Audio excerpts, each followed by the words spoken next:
Welcome, tea timers. I hope you have your lovely cup of tea steaming hot and ready to go. So let's take a sip. Delicious. So today I'm just going to talk to you about watercolors and the paints that you can buy. So you've probably all got something that looks like this at home. And then I'm going to introduce you to the paints that I use. So this is Cotman Watercolor by Winsor & Newton. This is considered a student quality, but it's actually beyond what you would imagine is a student quality. So when it's a student quality, it doesn't mean to say it's rubbish, but it's not as good as the professional watercolors, which do tend to be much more expensive. Now there's a huge difference between these and the tube paints. You can also get packs. Oh, I forgot this one. This is like a little travel pack.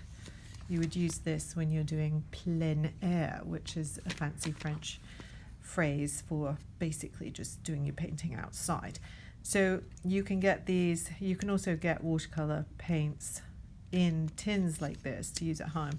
It takes a lot of work to get the color mixed up out of that.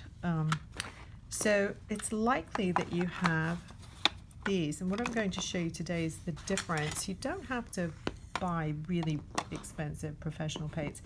These are not expensive. They're about $4 for a tube like this, but if you have a coupon, then you can get them for like a couple of bucks a tube. And what I teach is that you don't need lots and lots of colors. You need to learn how to use those colors. So if you have the primary colors, you can mix all your colors from this. So I'm just going to quickly show you what the difference is when you actually paint with these. And it won't be too apparent because I'm just going to do a small area. If you're doing a larger area, it will be much more noticeable. So one of the things you want to use in water is very, very clean water. And what I'm going to do is just mix up some of this blue here on this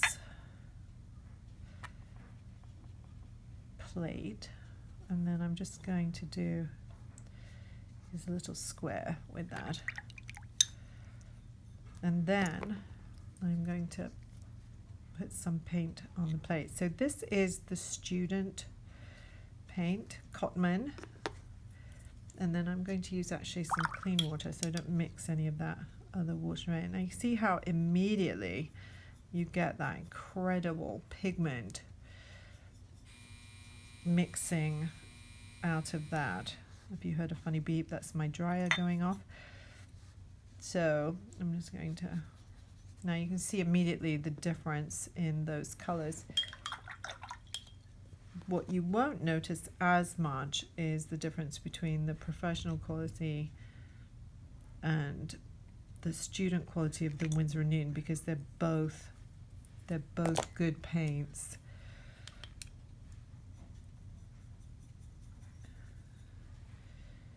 You will notice a difference in the price though. So what you're seeing is just much stronger pigment in these student and professional quality paints than the child type palette. So for small pieces, I just did a little thing on doing pen and ink with a watercolor wash. If you're doing a tiny little piece like this, whatever paint you use, it's not going to make that much difference because it is such a tiny area. But if you're doing a big watercolor, you really want to learn how to use the paints and use good quality.